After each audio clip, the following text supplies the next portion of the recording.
And we're live. Yay! Yay! We did it! Hi guys, and welcome to the Twilight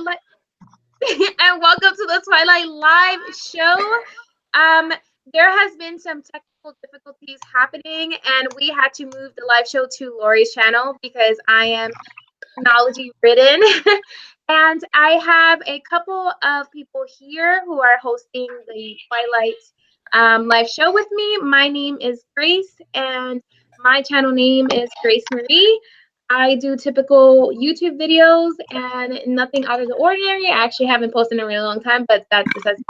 So I'm gonna call it over to Lori and Thomas so they can introduce themselves, and then we can go on from there. Hi guys, so she's drinking wine. I'm gonna take it over.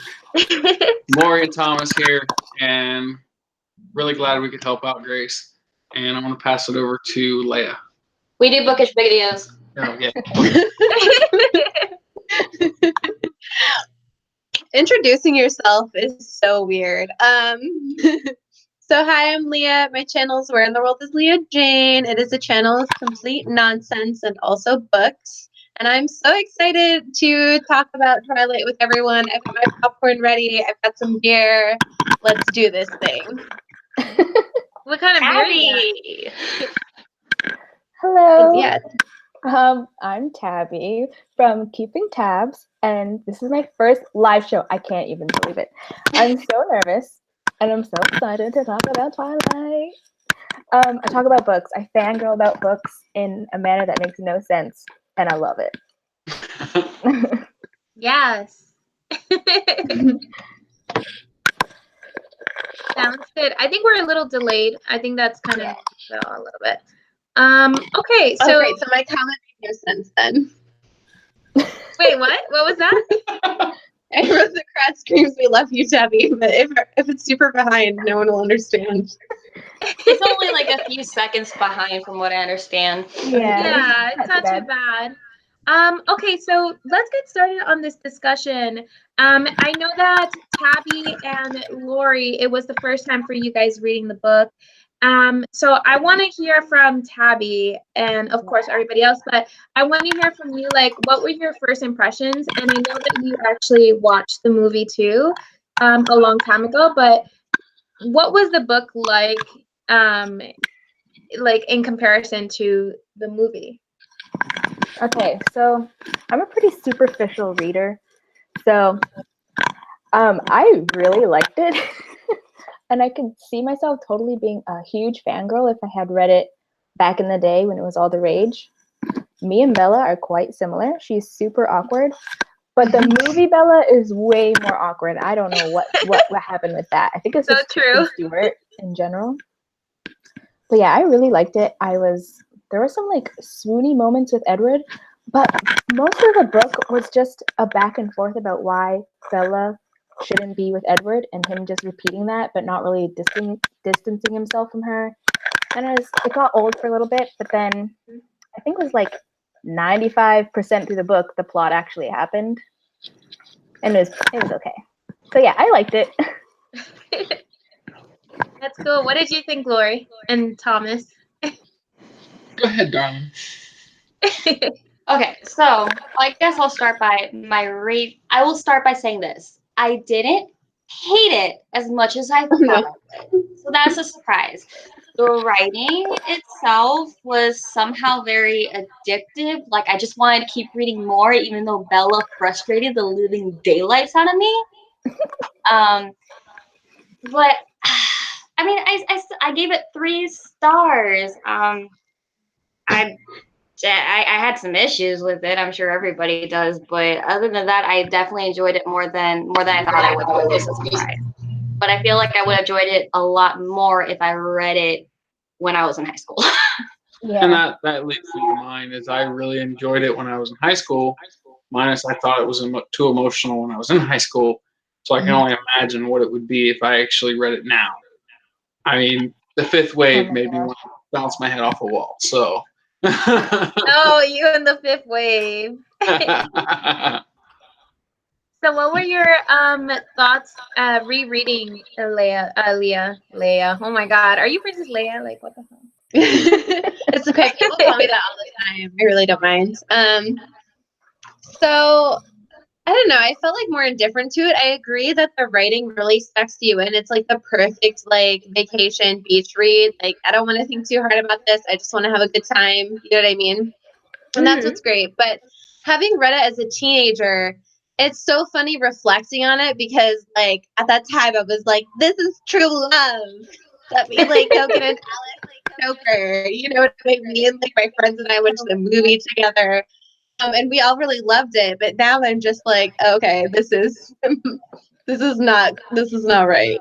So like it was okay. It was like fine. Not like my favorite book ever, but like I still had a good time. It was pretty fun to read.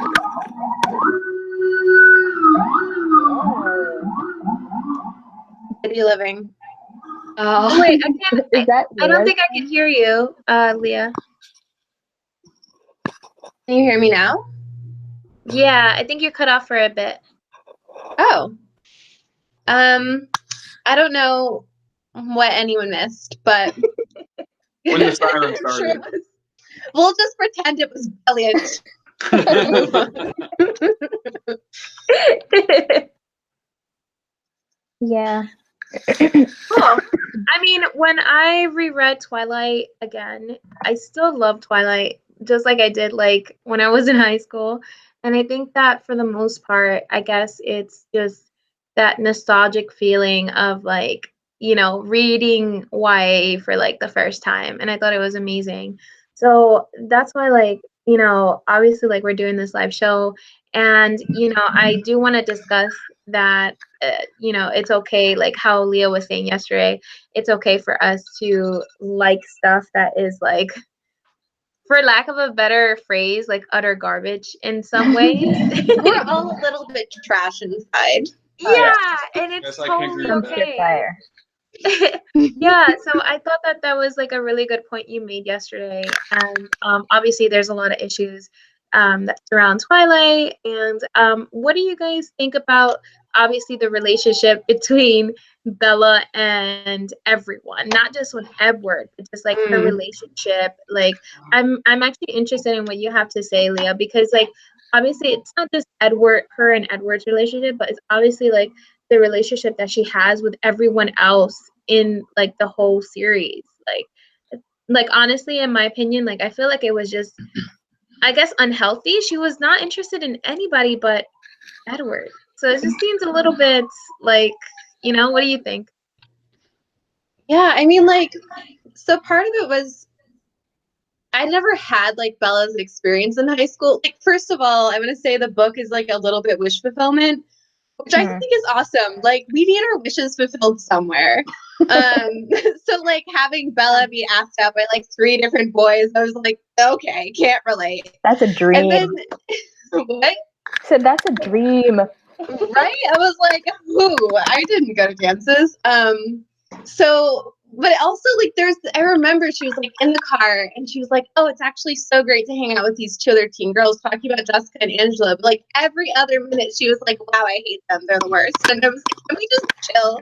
Can we just like take a moment to self-reflect? Because I'm sure they're not that bad. And if they are that bad, if they're toxic, then like leave. There's so many moments where it was just like, everyone needs to just like talk to each other. Can we just like have a conversation? So I feel like I think that's definitely an aspect that we don't talk about as much. Everyone talks a lot about some of the more harmful behaviors between Edward and Bella, but we don't really talk about how Bella treats other people in the book as often. So I just wanted to like talk about that part. What did you think, Tabby? I really, really like Charlie, the dad.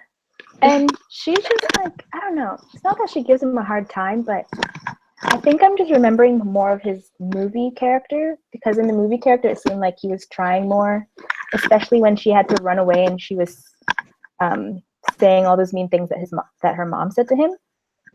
And he was like, I just got you back. And I just have like a soft spot for single dads. And I really like him. And I wish she was just a little bit nicer to him. calling him Charlie, and I don't know, that's weird. Why would you call him Charlie? I don't know. Do you guys call your dad from the first name? I don't know. I feel don't like know. it's meant to be like stinging. It's like a cut. It's a cutting rumor. And she made it sound like he did something so bad when she was going to live with him. He's just like a chill guy. He did nothing. Yeah. He cares about her so much. Yeah. It's He's out here doing the best he can. under He bought her these a truck, he circumstances. fixed the truck.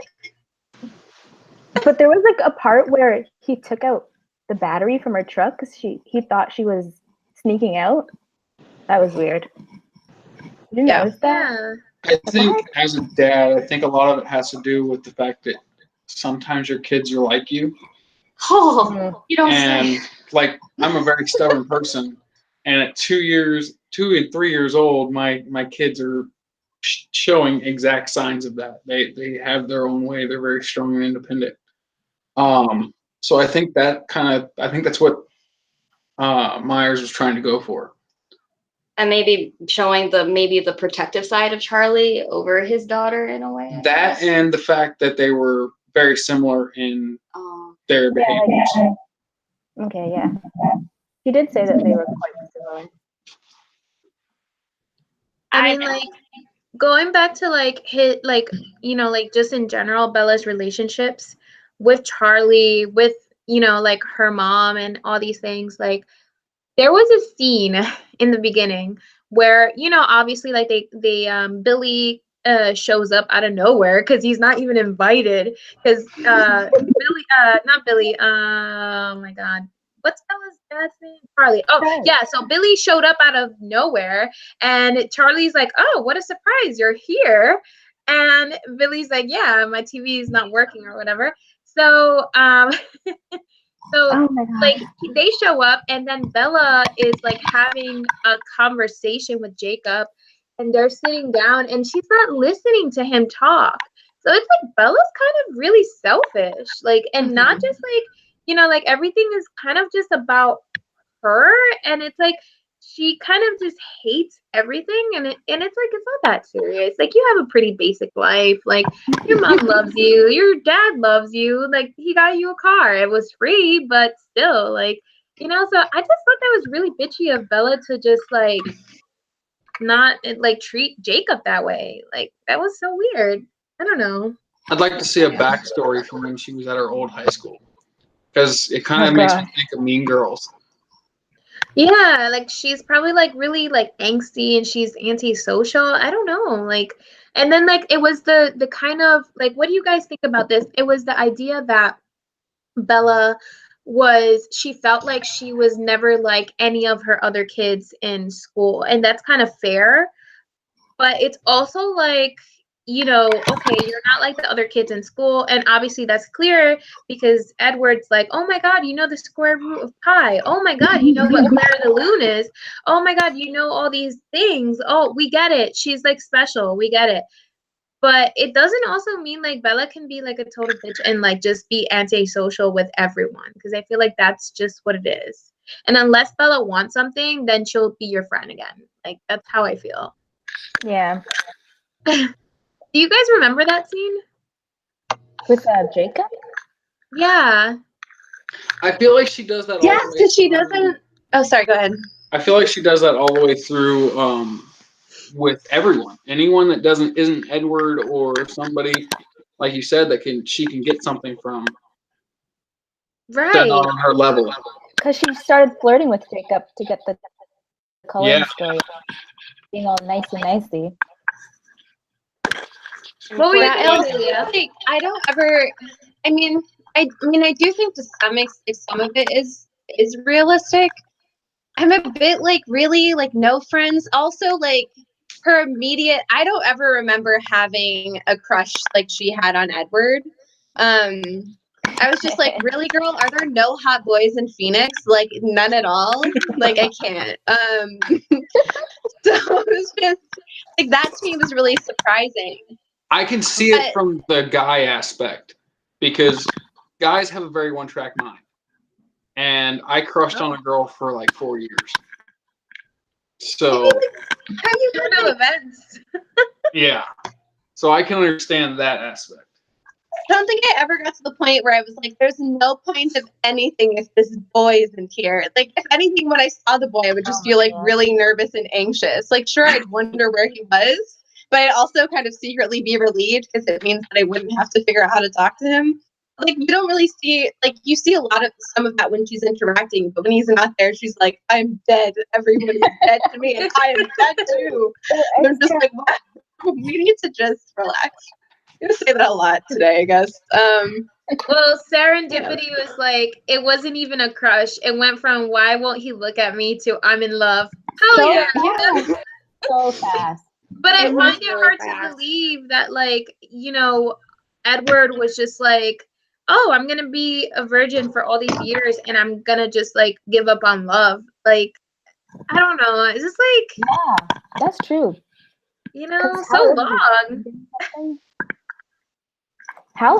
What is the like time frame for the whole book? Like, is it a few months? Because I remember when Edward was So how It's like a year and a half or 2 years. Oh, the wait. one book. Wait, no. Oh, I thought you meant like the series. One book is really like 6 months. They yeah, it's fall like in half love a in, school like, 2 year. months. Yeah. Yeah. Oh, yeah. They fall in love like really quick. It seemed a lot quicker than it. Because the next, never mind, I'm not going to go into that. Yeah, we're only talking about the first book. Oh, I was just going to say the time frame when they start naming certain things. Like, I Okay. remember as a 14-year-old being so, I found it so compelling, their love story. I don't even, and I'm reading it back now and being like, why? I think it was cringy. because we went through puberty and everything was just so raw, and you're finding out what love is. You're finding out what, well, not even then. It was more crushes, but you're finding out what you want, and then you come out with this book that's just off the wall, and it's like, I this is relate what to I that. want. Yeah. Right. And I think it's just like having someone that you know like deeply cares about you. And I remember finding the idea that like he couldn't resist being around her really appealing and not like, I don't know, a red flag. Yeah, there was a part where Bella was talking to Jessica, and she said she thinks that she likes him more than he likes her, and then Edward was Yeah. the same, and he got like upset about that. Yeah. I could see my little self being like, "Ooh, swoon," just drooling over that. I don't know why. What did you Because guys he's up think until of that the? point, you know? What did you? What did Oh. you think of the? How much of their relationship had to do with how enticing her blood smelled to him? Because that was a very interesting point, and this is just for me remembering. It was just how many people's blood has he smelled throughout the years that hers caught him off that much off guard. Right. And then And plus imagine the this fact, is like, sorry. and the fact that he couldn't read her mind too, like he couldn't hear what she was thinking. Yeah. So I feel like that was a lot of more freedom for him coming from like the older perspective looking in. It was just something, oh, that I've always had this, so now I need more. Right. I mean, like, can I just like totally be gross for just like 1 second? Like 1 quick second. I just want to be really gross right now. Because you know, like Edward is smelling her blood, right? Oh, But I you know. Where you're going. yeah, I you know know where where it's I'm going, going. right? Yeah.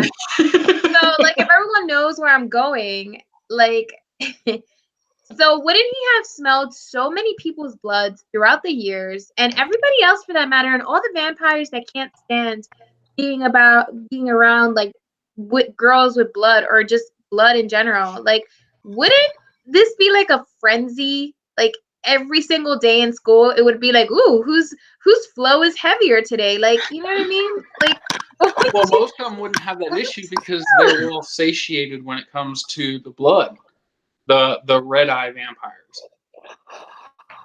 Yeah, but you know, Jasper wasn't. I mean, even at the end, even when they had that scene and Bella was like dripping blood on her hand, like they were still like wanting to like, you know, they still felt a little tempted. So it's not like they're 100. Oh, and you know what? What's funny is that they were tempted, right? They were tempted. They weren't really like too tempted, but they were kind of tempted. You know, that's for the second book. Never mind. Yeah, there's some of the stuff where it's like, am I remembering this from this book, or Yeah, never mind. do I really want to go into this? And I think the fact that her blood was so enticing and I'm going to bring this up later if I'm involved in the conversation. Her blood being enticed, that and smelling that enticing, because it even brings it up when it becomes the powerful vampires. I think that has to do with what happened with her, if that makes sense, for the ones that know the series. In the later books? Yes. Okay. I wonder if I as rambled Stephanie there. I was Meyer trying was to- writing it, she was like, yes, this is how we know they're soulmates. Like, her blood is special blood, and, you know, her brain is different, and she's special in this way as well, and blah, blah, blah. The other thing that surprised me was when he was like, I can never tell what you're thinking. I was like, my dude, you've been repeating high school for years and years and years. You've been around 17-year-olds for so long at this point. You can't predict anything, not a single thing. Wow, okay. She sounds like a teenager. Like, that's how she sounds. Yeah. So I was just like, I taught teenagers for like a year, and it's, you know, you start to figure it out.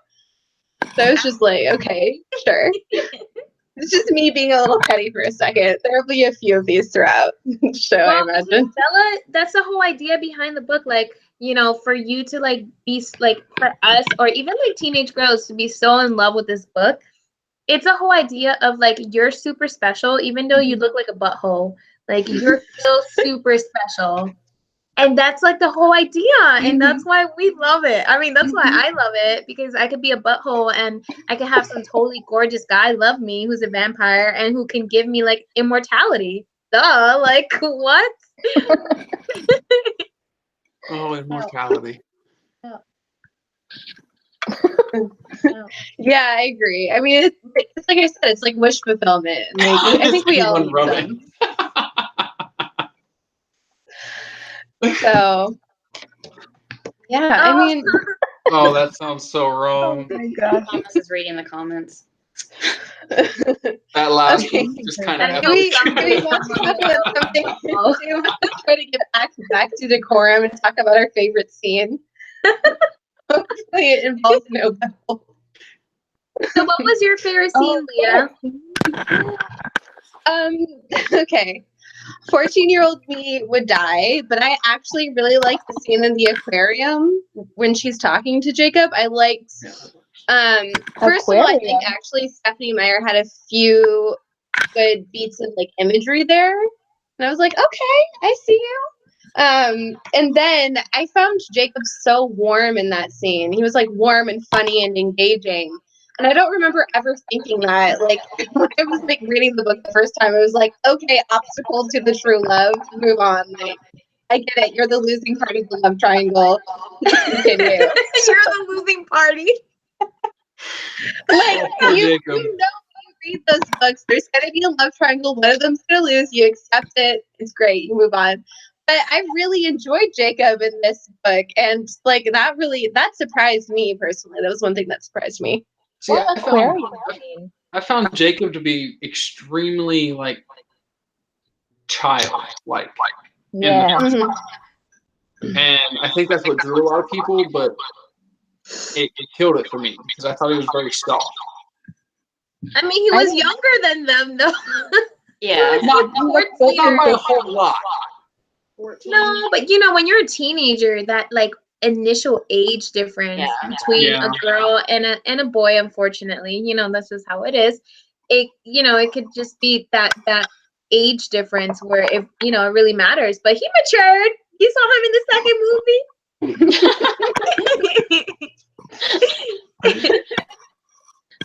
Lori, you've been so quiet. What do you have to I say? didn't want to interrupt anybody. I've been enjoying listening. What was your favorite scene? My favorite scene was the baseball game. I was gonna say that. The baseball game. But you know, I have seen the movie first, so obviously I instantly thought of Jasper, you know, with his baseball bat and everything. But no, I just thought that was really cool. That was the most exciting part of the. Well, because Jasper was the best character. Why did they go to Why did he tell her to put her hair down in the baseball scene? I don't understand. That But and maybe to like cover her face, you know, when you do this, like. I have That's no a good idea because question. that just Like, like you know blew what I mean? the scent more, I guess, when the wind blew and her hair ruffled in the wind like Pocahontas. I don't know. Can you guys tell it's I me really under here? Yeah. No, I'm completely fooled. Who is this new person? I can't believe Grace just abandoned us mid-live show. What was your favorite scene, Tabby? I liked the scene. It's actually right before they go up to play baseball when he runs her up the hill or runs her down, runs her one of the way. Oh, hey. But before that, it's interesting. Okay, so before that, there's like a really sweet exchange when they're like about to kiss, and then Bella gets too close and he pushes her away and all that stuff. But I just feel so weird when there's a really steamy scene between teenagers. They're like 16, 17 years old and an adult like that. I don't know. It makes me feel weird sometimes. What is echoing? Is Yeah, your I mic was just on? wondering. My thing is on mute. Oh, Is it us? I don't know. So Mine is on mute too. I turned our volume down so our speaker wasn't picking it up. Ours is on. Wow, this is like Murphy's Law in action, I feel like, with this live show. Yeah, what's your favorite scene?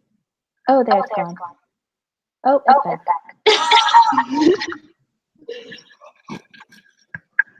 Okay, so who's gone through your favorite scene? Like, You, Leah, what's your favorite scene? wait, I just at the aquarium with Jacob. I don't remember this aquarium scene. Oh, Sarah said we're all echoey. I don't do it now. Okay. Are we still echoey, Sarah? Grace isn't. No, Grace is not. No, Grace is I'm not echoey, really? I'm echoey. What the heck? Wait, could that mean that it's Grace? No. I'm not a detective. Damn. Maybe. Oh, who is the character that you guys can like? Who is the character that you can like Relate to? relate? Thank you. Fuck. Thank you. I'm sorry. I shouldn't be cursing. Who's the character that you can relate to like the most? Lori, because you hardly are so quiet.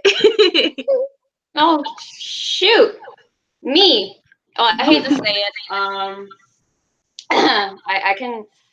I guess out of all the characters, you say it too, Bella. Yeah. That's why you can't. That's why you got so annoyed with her because anybody that Lori's a prime example of people you hate or you get annoyed by people that represent things about yourself. Maybe the things about myself that I don't like. Yeah. Damn. Because I can't. Okay, I can relate. Kind of ties back to. I'm so sorry if I sound echoey. Holy You gotta crap! talk to her. I am so sorry. Okay, we'll just go with it. Going back to the whole falling in love instantly kind of thing. I can relate to that. Maybe it was kind of a little bit obsessive on my end too, kind of like Bella, but not to the extreme because I was in love with someone from like my 8th grade year till my junior year in high school, and I would nonstop think about that person. So maybe that's one aspect where I can relate to on that. The whole antisocial thing, I could probably relate to that as well. There was just some aspects about Bella that I could relate to, and they're not really good aspects. I don't think that you're antisocial though. I think that you're very social. Not now, maybe not so much now, but in high school, I didn't really try and make friends, so to speak. I don't know if it's just like the anxiety or just I don't know what it was, but I've grown since then. So maybe I don't know. It's really hard, but yeah, I'd say Bella. Yeah, that's okay. I mean, I kind of like Bella. I know a lot of, well, you know, I like Bella. I love Bella. Yeah. Wait, why do you two like Bella? Go I ahead, like Tabby. Bella. I don't even really know any of the other characters. Like, I feel like we didn't get enough of them to be like, oh, he's my favorite. You know what I mean? Maybe in the other books to come. Because so Bella far, don't all I talk to know- nobody. Exactly. And, That's yeah, why. I mean, and even Edward, she doesn't, like, she hardly knows. Like, exactly. there's like this one moment where he's like, yes, I died of Spanish influenza and I don't remember my human life. And she's like, oh, how sad. You're very pretty. Show me your Yeah. arms again. So But like, she scintillating. plays the piano. We know some about him. We don't even really know about Bella. Like, what other hobbies does she have besides Edward? She said she liked reading. I don't know if that was real or Yeah, not. it was like even then she like starts reading Mansfield Park, and I wonder was Stephanie Meyer just like let me look for like some Victorian literature that has names similar to Edward. Like, we don't learn anything else about any of the literature that she loves. Yeah. I mean, to Oh, be yeah. fair, like during that, like I think that a lot of I was thinking about this today actually, because a lot of the literature that she's reading is literature that I read when I was in her grade, because I was in AP English classes. So, like, you know, obviously, like Romeo and Juliet, and like all this, like all those kind of like reading requirements, like I had to do. But I would tell you why I like Bella. Because obviously she's selfish and you know, she only thinks about herself most of the time. But a lot of times she thinks about other people, and that's the reason why she's so miserable, I feel. Because obviously, like she's thinking about, you know, her mom having her alone time with her new husband. So she hates the fact that she has to leave her mom, but she does it anyway because she knows that her mom would be happy when she could clearly just stay with her mom and be like a burden. So I do admire certain things about her, and especially in, like the oncoming books too. Like certain things, like she is kind of annoying because of her selfishness and because of her like inability to kind of connect with other people. Even though that's not really like something I would hate, but it's just like, you know, it's weird because I mean, you know, I shouldn't even say it's weird because some people have problems with that, so I shouldn't even say that. But you know, there are some redeeming qualities to her. It's just like it's hard to see them because she's hardly ever happy with anything except with Edward. So I Always best. Yeah, I think the issue may be that sometimes I feel like she has a narcissistic, like we use selfish, but I feel like it's more narcissistic than that. But she can also be, she's narcissistic while being selfless. Well, I think another thing too is that she doesn't really see her self-worth. Yeah. She is always and that goes on with what Grace is saying. She, in a way, she always feels like she's a burden to somebody. She doesn't really see the good things about her. Stop glaring at me. I know. She doesn't see the good things about her. Like, for example, when she keeps saying how wonderfully godlike Edward is. Oh my gosh, he is a god. I can't believe, you know, he loves me or whatever. Like, what? There has to be something that he loves about you. Obviously, he thinks you're gorgeous. He thinks you're wonderful. So don't sell yourself short. So I think she just has that issue with finding the good points. Stop glaring at me. I know I have this issue as well. So, yeah, I think that's also probably another thing about it too.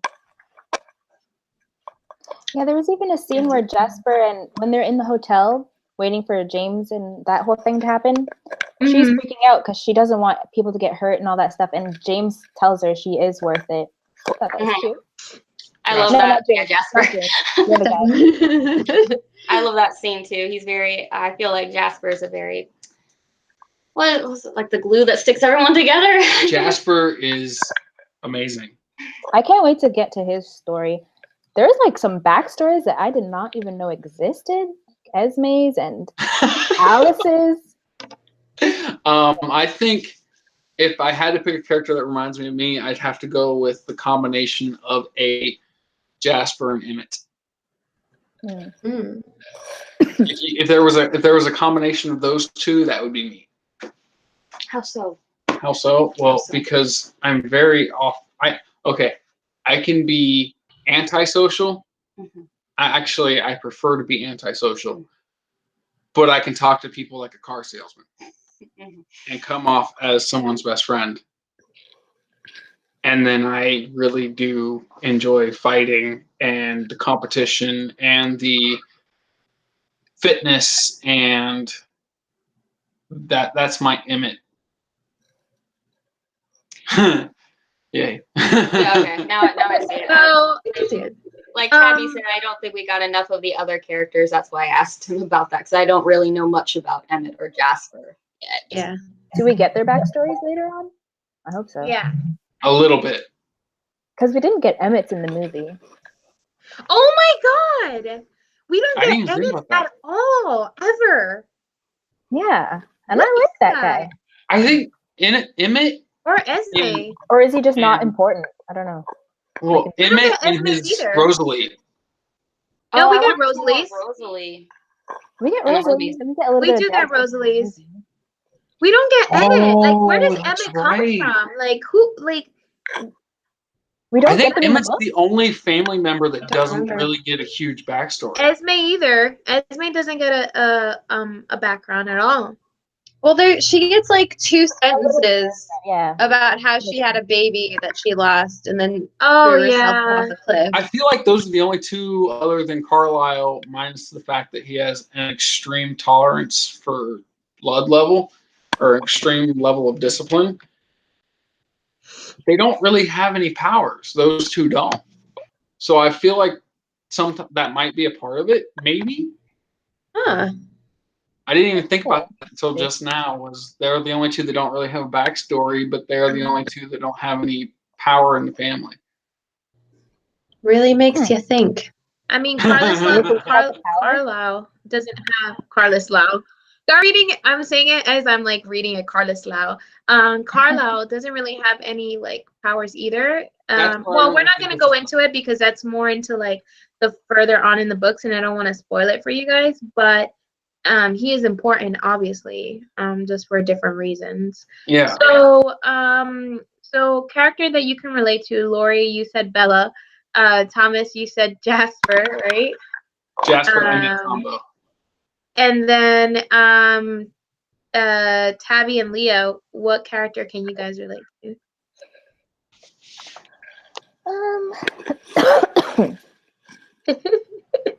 I feel like sometimes I'm like Alice. I'm already forgetting like book Alice.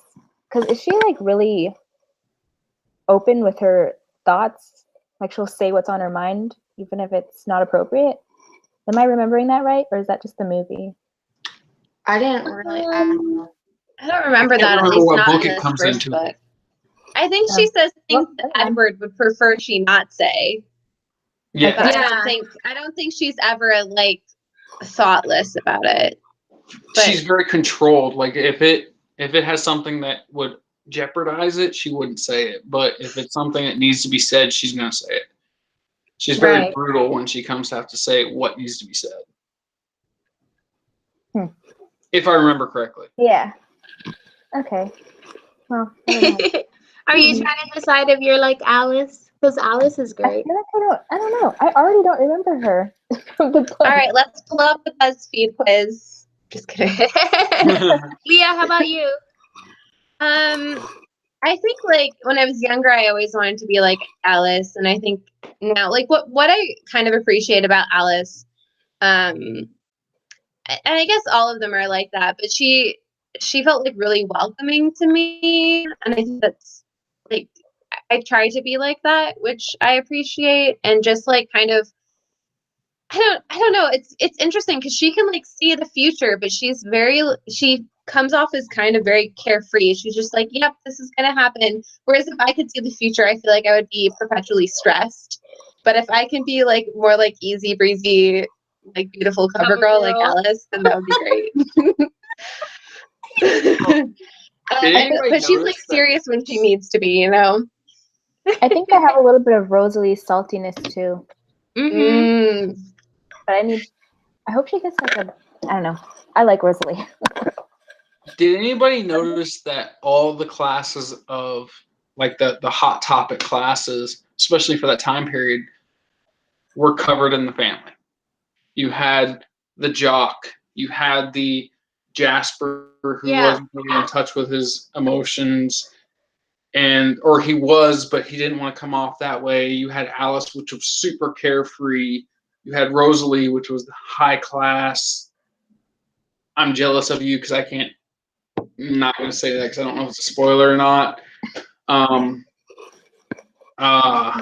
Carlisle, who's super sophisticated, highly controlled doctor level. You have Edward, which is your typical teenager, even though he's way too old to be a typical teenager. Who am I forgetting? Esme. Esme. High class. Actually, Esme reminds. I think she was Italian. She reminds me of an Italian. Huh. In the movie or in the book? In the book. In the book. In the book. I thought she was Italian in the book. No, it just makes me think Italian. Why? From when I was there. Oh, when you were in Italy. Okay. Yes. Speaking of Esme, I think she's a wonderful mother figure for Yes. the book. Yes. But that's just something that just thought of while I was sitting here. So you saying like all the typical tropes of characters, like the typical jock, the emo, the princess, the like pretty much the Breakfast Club. All Twilight living in the Edition. same house, All the getting Spice Girls were represented. Yeah. Pretty much. So, is it too early to tell like the relationship between Bella and Jacob? Obviously, that changes as we go further in the books, and we don't want to get into that. But so far, the relationship between Jacob and Bella, I find it interesting that Bella, to me, in my opinion, didn't try to make an effort to become friends with Jacob. They were kind of just like, hey, I'm here, whatever. But Bella was kind of a jerk to She let him on. Huh? Yeah. She let him on. I think this is actually. Selfish. I think this is actually confronted in the next book. Why she didn't try to be his friend, because No, where she actually I can't say because of the fact that it's a. Yeah, but right now in the first. No, but I'm book, talking about the first book. Like, why didn't she try to make an effort to be his friend? We had a scene where Jacob came over when they gave her the car, which was free, and Jacob was talking to her, and Bella wasn't even paying attention to him. She didn't even care that he was there. Like, she was just like, "Oh my God, why do I even have to be here?" Like, that's not what she said, but that's how she was acting. So I find Did it it interesting. change? Did it change in the first book? No. I thought that was the way it was all the way through. What do you mean? Like she was always kind of, Distant. I'm going to use you for what I need, and that's all you're worth. No, yeah, exactly. So I wanted to know, like, is that something that I'm seeing her being selfish, or does she have a redeeming quality as to why she did that? I think that shows that, and this is just me, is a typical person. And I hate saying it because I don't know what y'all would do, but I know what I would do. And there's a lot of situations where I'll look at someone and go, you can take me to this level, I'm going to use that. Yeah, I think that's the human aspect of it. Maybe try to make her more real. I think it would be nice to see her in some way with yours. Like you're echoey, and you're kind of coming in and out. I think she's fine now. Say that again, Leah. Oh, I don't remember what I said. I mean, honestly, I don't know if that can be human nature to an extent, but remember this, like, obviously Jacob and Bella had known each other since they were kids. So if you know someone since you were a kid, you're gonna really treat them that way. You're not gonna really try to like at least like, I don't know, like hang out with them or whatever, or like talk to them. Like, yeah, she didn't. like, hey, she knew his siblings because there was a moment where she was like, "Oh, like, wouldn't I remember you?" And he's like, "No, you'd remember my older siblings." And then he like tells her where they are. Even then, like if you've left, because I'm originally from Ohio, I've lived in North Carolina and Pennsylvania for the past 8 years. once you leave, it's really hard to one, maintain relationships, and two is once you get back, they might be at a different level. And the fact that he hasn't matured in the first book and she's a higher level of maturity, I think that Like, that is kind of she though? happens. Yeah, I was thinking that. Then comparing her to Jacob at the time. So what is it like? What makes you say that? What about Jacob do you feel is immature compared to Bella? Well, okay, maybe immature was wrong, but when I say he was very soft, he didn't know anything about street smarts. He had never had any type of aspect that really hurt him and made him go, "Wow, life isn't the easy street." He's had the struggles of living on a reservation, but he never really Which is had not touched upon at all. Yes, Yeah. but he didn't really. Sometimes I feel like he was still part of the fairy tale. Babe, call her. And just she seems had very out of the experienced divorce and having to leave her friends and family and having to move back to an area where she didn't know very many people.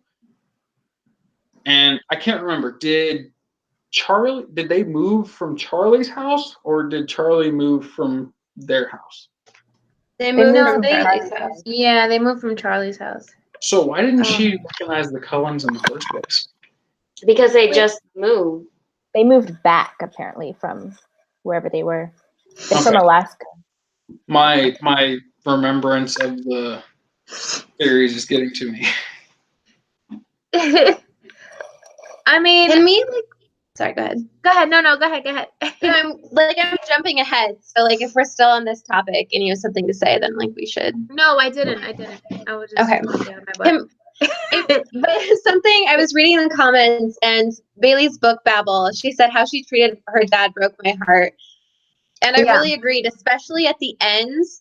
Like I can't believe like there were so many moments where it's emphasized that she's like really smart and then like her move for when she like needs to leave to keep her like dad safe and to like not make him suspicious of Edward. Like this was her reasoning. He's gonna be suspicious. I have to do this.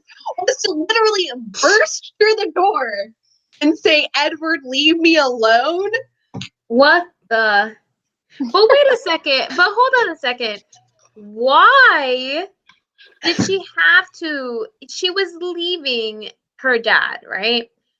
Yeah. Why didn't she just have the vampires standing outside of the house? Like I understand that she didn't want to. She wanted James to overhear her having a fight with her father, but really, like, did we have to go there? Right? Like when she. I think we did.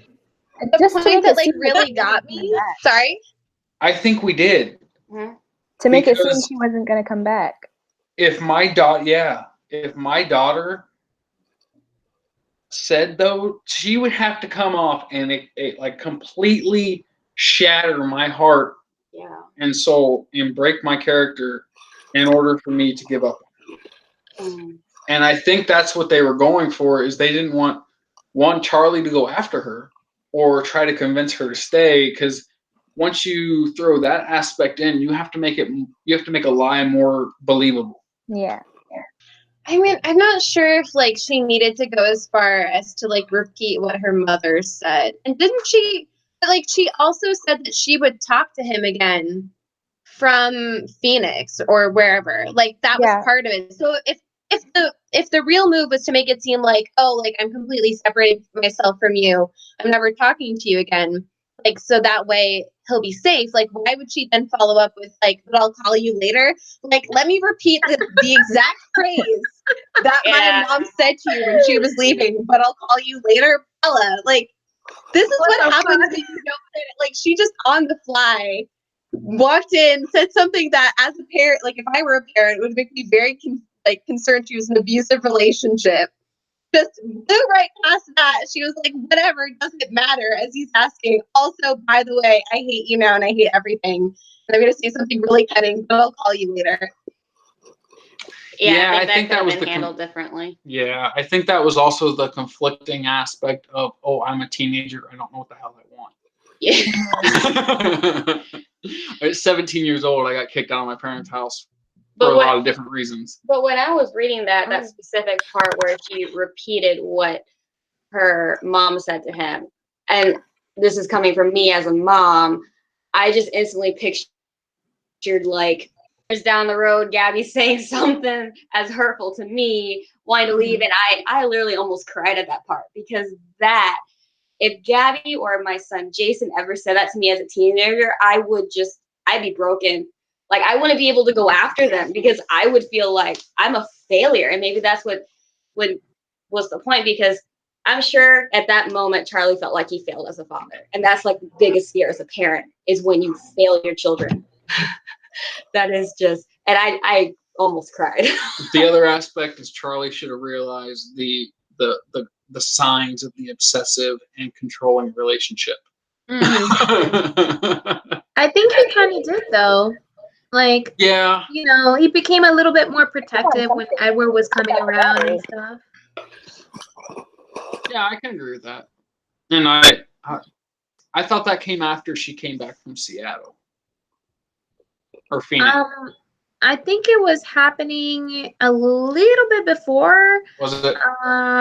Like in subtle ways, like when he was asking her like, oh, are they eating like any of the boys in town or whatever, like, you know, like, and he was being a little bit more I want to know what's going on. yeah, and also, I don't think he really knew how to interact with her at that point. Like, in that, when dealing with boys and dating, like, he doesn't know. No father does. True. It is an awkward time. Very awkward time. When you have your daughter who is fighting you tooth and nail.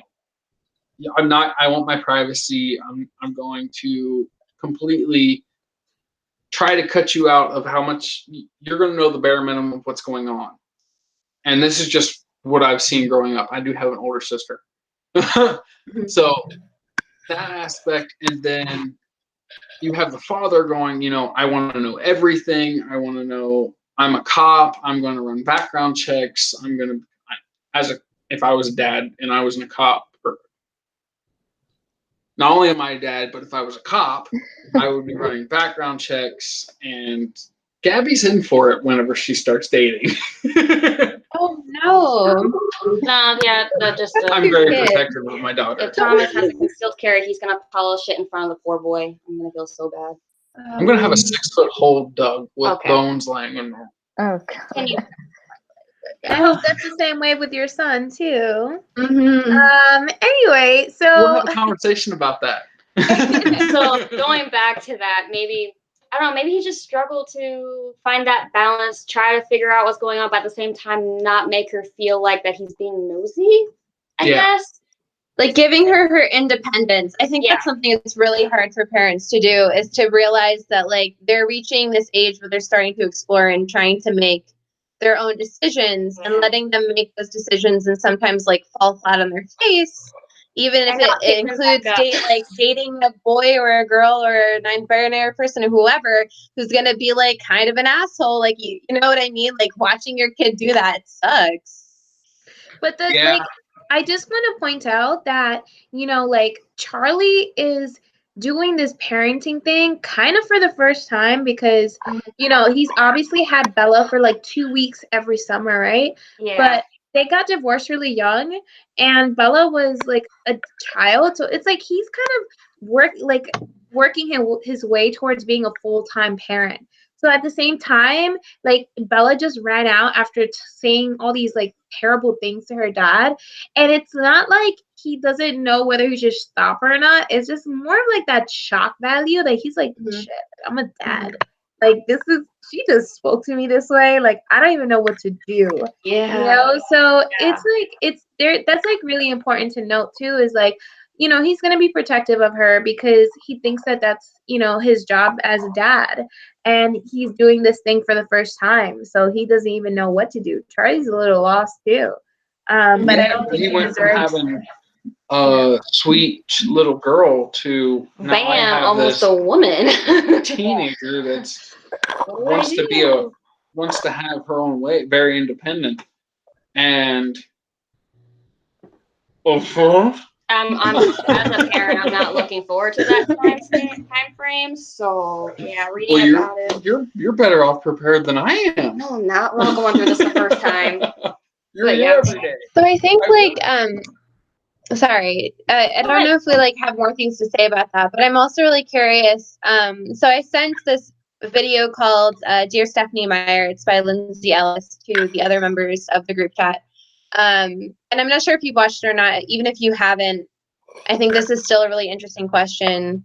Maybe we might have some time to answer it. I'm really curious about like what we think the impact of Twilight was on the culture, like not just on like reading culture, but like how people have reacted to it, what it means for reading, and all those sorts of things. And I'm just like really curious to like hear your thoughts. Everyone's like, I'm thinking too hard. On the video we watch, right? Yeah, I mean, I think, or just like that kind of idea in general. Doesn't have to be like a direct response to the video. Did you call on someone? No, we didn't watch the video. Oh god, don't worry about it. So like basically the video is about she's kind of responding to, I guess, like what she views to be like an unusually large amount of vitriol directed towards Twilight. Part of it, she says, has to do with like how we treat things that are loved by teenage girls. Part of it has to do with like kind of people jumping on the bandwagon of what's popular. And actually, like, you know, there are other like terrible books and films, like there are other trash books and films that we love that we don't seem to address in that same way. Like we'll be like, yeah, sure, it's terrible, but it was fun. And there, like, right, and there doesn't seem to be like there wasn't for a period of time that room for conversation. And at the same time, Twilight kind of, in a lot of ways, like introduced YA. It like launched a lot of books and have been viable before because like they were like, oh, this isn't going to be accepted in the market. I feel like I'm just monologuing now. I'm gonna cut myself off. Well, I mean, I saw some of like the video. Actually, I was just asking if you were gonna call on someone because I didn't know like if you were. Oh, yeah. Sorry. Great. You do it. So, I mean, honestly, you know, I did see some of the video and I did see what the gist of her video was. And I thought it was very well thought out and very easy to follow along. So what I do want to say, like, because like, obviously like Twilight has always been made fun of. And I think that part of the reason is that, you know, as Twilight being something that young women really love and it being made fun of, it's not the first time that happens, obviously. Like, it happens all the time.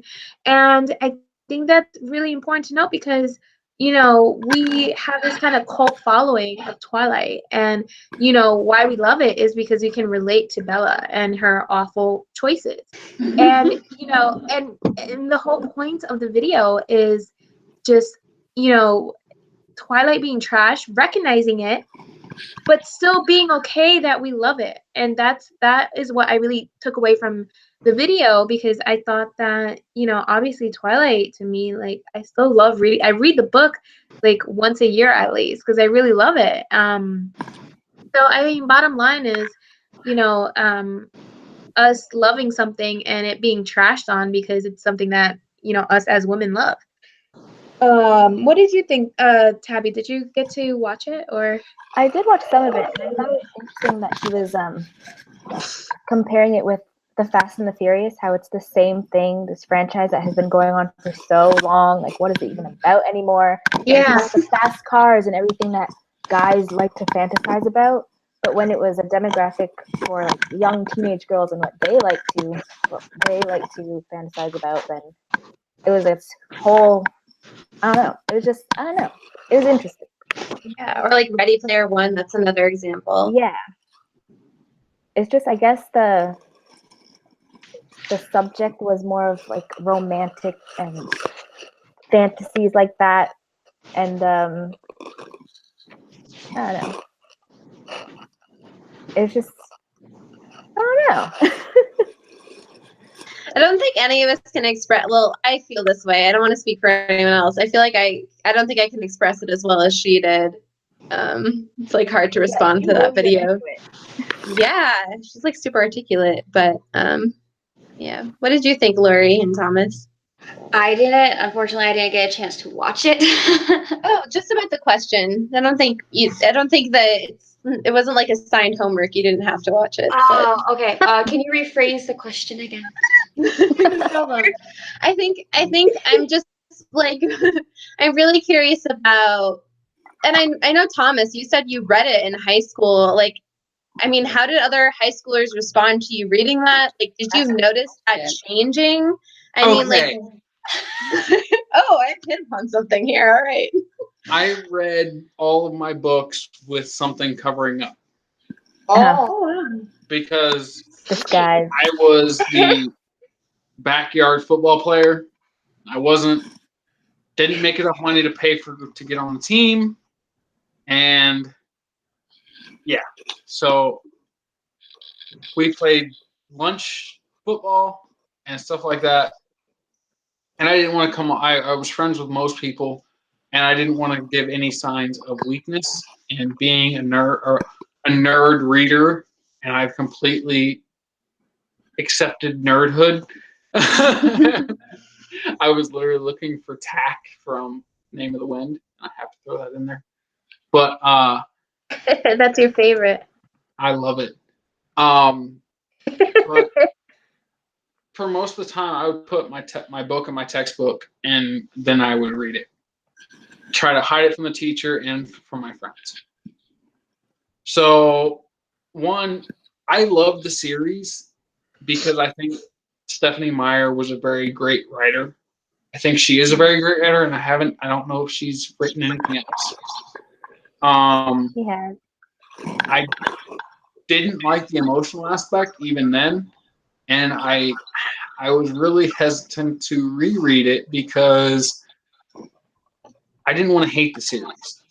And I feel like now if I reread it, I would hate the series. So as for how it impacted the times, I think there was a massive amount of hype for this book because one, it was getting a lot of advertisement. it was getting teenagers to read again. It was, and I love that, and I wish more people were reading. But I mean, I think there was a survey that 30 or not even 30% of the United States population has picked up a book in the last year. So that's a problem. But I think how it impacted the population was the hype. And I think part of the reason why it gets so much flack is because of the obsessive on Bella's portion and the controlling and stalking issue coming from Edward, and how it kind of said, okay, this is okay. I'm going to sneak in this girl's bedroom and watch her sleep. That's where it got a lot of its flack, in my opinion. I think what's interesting is, like, to me, that feels like that was almost the second wave of criticism. I feel like the first wave, because I never finished the series. I started it. I remember feeling really excited about it. And then I didn't finish it. And I remember part of it was like something about the kind of response had just changed. Like, it was, like she said in the video, like, if you read it, you're like considered trash. And I remember the you're considered an idiot. Like, why would you even read it? This is so terrible, etc. And I remember there's an interview with the director of the film who was talking about this kind of like almost unique level of vitriol for that. And so, like, that was the first wave, and the second wave came through, and I think that was when people really started digging into the text and like saying these parts are problematic and almost justifying the hatred that way. And I mean, I think they made good points. Like, absolutely, there are definitely parts that are problematic, but it didn't feel to me as if that was how it started? Maybe it was the point where the media started saying, okay, maybe we should stop what we're doing. Maybe we should stop making certain things feel acceptable when they shouldn't be. Stalking is wrong 100%, and if someone stalks my children, I will bash their face in.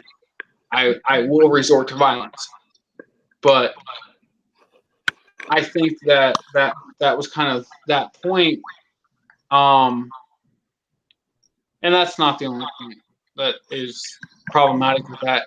Kind of lost my train of thought. You're just like imagining it happening in real life. I mean, I think that's part of the question is like, how and when do we enjoy problematic aspects of a book? Like, you know, the stalking in real life would be terrible. Can we, because it's presented as a romance, like, is it, you know, in the book it's presented as romance and cute, and like she wakes up and he's still in her room and she's like, oh my god, I'm so excited that you're still here.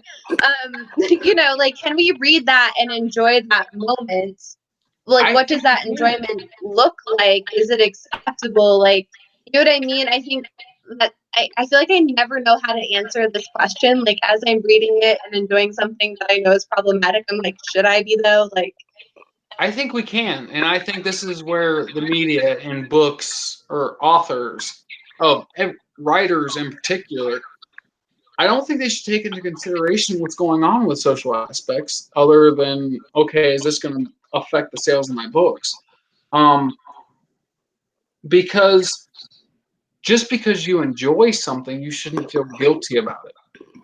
Unless it's something, okay, I enjoyed reading about the torture, or such a small part in most books, the torture aspect or rape or anything like that, stalking, or when it comes to books or Twilight. And when I say stalking, I think of I'm watching her sleep. No, I mean I snuck into her room and I didn't know, and I'm watching her sleep. yeah, That's what I mean. So creepy in real life. I mean, like, as another example, like, we recently read Daughter of Smoke and Bone, and there's this scene where someone is executed, and I'm reading it like, this is where the action is happening, things are happening, I'm like flipping pages, but in real life I would just be horrified, you know? Exactly. It's not real life. Yeah, I think it's like the awareness of it. Like, as long as you're aware, like, this is actually not okay, then like maybe it's fine. Just because you enjoy reading it doesn't mean you support that thing in real life. Because I love the Saw movies. No, but I don't want that to happen. 50 Shades of Grey. I love 50 Shades of Grey, the book. I didn't. Well, I didn't really enjoy the book. I want to read that. I want to do a read along for 50 Shades of Grey just to hear Thomas's opinion. Oh, I'm down. I'm down. I will politely bow out, but in all honesty, I think the main issue, and this is where Leah, whatever.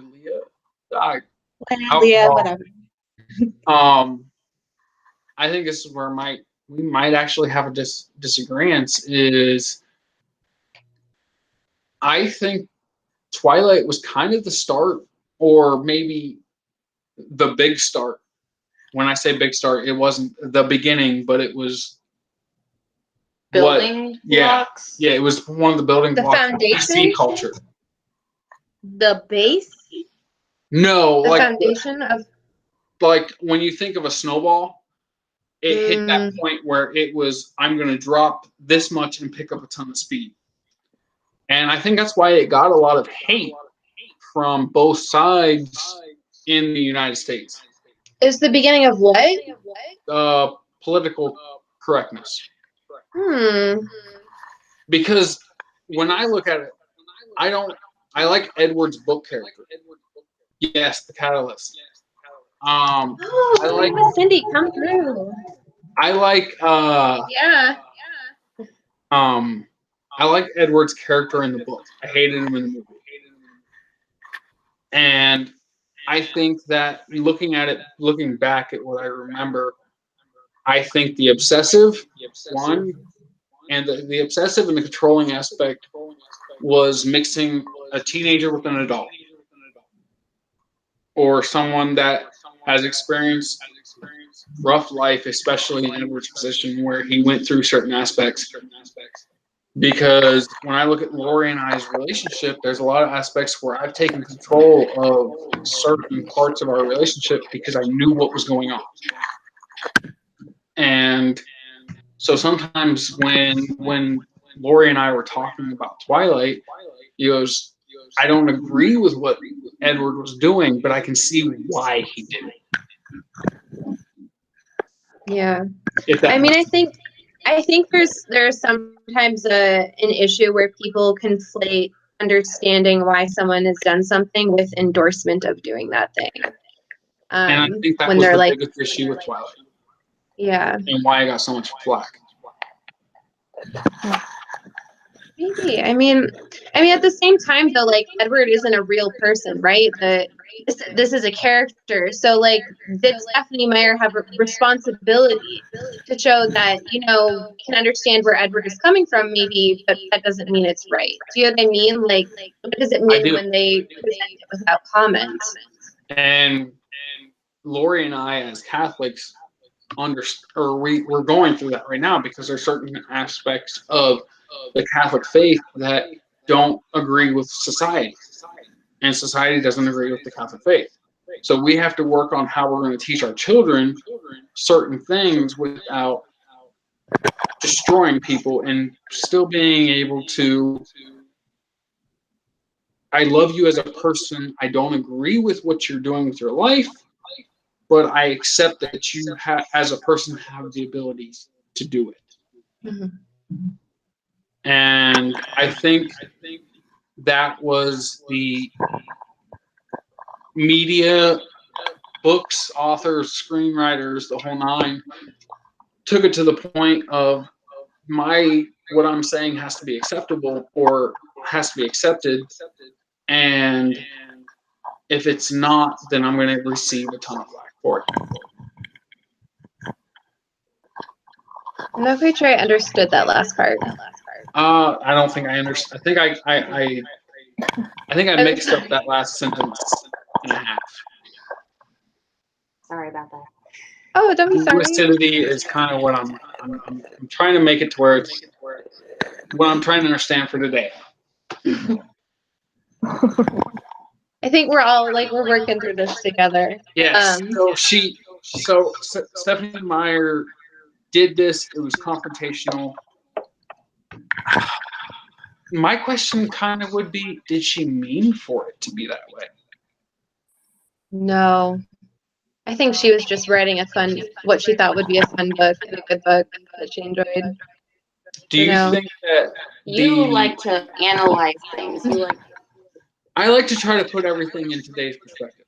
Right, but I think the focus was as just. And that might have been the alcohol letting me get carried away. Okay. I think this is like a really interesting conversation. And it's maybe something that will continue. I don't know. I always ask questions that I feel like you can't answer. I mean, I can't answer them. That's why I ask them. Or I don't have a full answer, or it might take too long. But I wonder if, like, in the interest of time, I think something that I want to give us like free reign to do, because we just talked about how like it's okay to like problematic books while also acknowledging that they're problematic. Can we just like share one of our moments that we really loved without any shame? Like this, even it's the silliest, most ridiculous thing, and then maybe like have a little petty moment and talk about something that we like really did like. Happy, I'd love to hear something from you. So we're talking about our shameless favorite parts? Like what we love? Like you can tell me like a shameless fave part, or you can tell me like a petty I hated this part. I think just like sharing that like without any. So I have a soft spot for some alpha males, and I think Edward's kind of an alpha male. I don't know, but I really like protectiveness. and Edward was really that. Except sometimes he's a little overprotective, but just I don't. What is my favorite part? Let me look through my tabs. Somebody else though. A shameless favorite. Grace. Oh. I think we talked about our like favorite scenes before. Which I think the whole book is kind of like a shameless act in itself, but Yeah, I don't that's think I have like a specific scene. I just like Edward's protectiveness. Mhm. I like it. Although sometimes he's annoying with the "you shouldn't be with me," but I love you. Just shut up. But his protectiveness, I liked it. Like, is there anything like in particular that you liked about it, or like something that he did? I don't know. I don't know if that's specific. He's like, I can't think of anything. I'm like putting you on the spot. I'm sorry. I think that if I don't know if what you guys think, but I think we're kind of past the hour long. If you guys have like any like last thoughts or anything else you want to say about the book. Oh, should we quickly say when we're reading the next book? Oh yeah, that's important. Yeah, so whoever's in charge of the next book, I think that's you, Lori. No, not me. Oh, that's not you. Oh, who is it? I think I Leah. think it's Leah. Oh, Leah. I can So do you want to like mention the dates and like when we're gonna have our live show? I know that you mentioned that we did have a date ready. Yes. So I think we'd initially suggested November 24th to the 30th for reading, and then on the 1st would be the live show. So the last week of November. So really quick, Bailey's book babble. I actually this is a good scene that she mentioned. Oh, She said, favorite scene is the argument before Bella reveals what he is when he's like, tell me what I am or tell me what I eat or whatever the fuck. I'm sorry, I keep cursing or whatever it is that like that he says. Like that's a really good one. That's really good. I love that. that whole scene is so much more chill in the books. I think I said it in my blog. Like they're just in the car, and he says, "Oh, Jacob says you're a vampire," and he's like, "Oh, you believe that?" Yeah, I think it's true. And then it's just done. But in the movies, it's so intense. I kind of prefer the cheesy movie version because, like, that's iconic. Yeah. And then Do you he guys have reveals that any he closing sparkles thoughts? is just like in the meadow. Yeah. Sorry? Do you guys have any like closing thoughts? Leah, Thomas, Lori, Tabby. My closing thought is I cannot wait to read the next book because I am a Team Jacob person based off of the movies. So I want to know if that's going to happen in the books too. Okay. And also, yeah, that's it. As a recent Team Jacob convert, like I think I'm also excited to see this dynamic. I think they'll appreciate it a lot more. Like last time I was like, whatever, you're not important. You guys know how I feel about love triangles. I'm not excited. Bella's totally angsty in this next book, so It sounds like we're gonna have a variety of opinions, which is great. We all know the Native American community is awesome. So I love the story aspect of the second book. And I think it really delves into how Jacob's going to be. So I'm looking forward to doing this conversation. Yay! Oh, What about you, Grace, our fearless leader? Yay. I couldn't hear what Thomas said because it was really like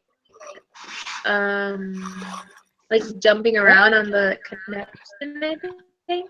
But when I first read these books, like honestly, like I'll say this again, like it was such a quick read for me because like her writing style, even though I don't honestly think it's the best, it still made me want to read more because of its simplicity, which I don't have a problem with, you know? Yeah, right? So I'm just really excited to reread New Moon because I think it's actually one of my favorite in the whole like series, just because Bella is just so freaking emo. So I'm looking forward to it. It was my favorite movie. I'm so pumped. Yeah. Great. All right. Any final thoughts before I close this? Well, God, again, Lori, the live show for New Moon is when, Leah? December 1st. December 1st. And then we're reading a week before that for New Moon. Yes. Correct. And we could put down all the information in the description box and our Twitter handle and all that good stuff. Yeah. And It'll it's be on on my Leah's channel if I can Cindy. figure out how to do it. Okay. Thanks, Cindy. All right. Well, thank you guys for joining us and talk to you soon. Bye. Bye.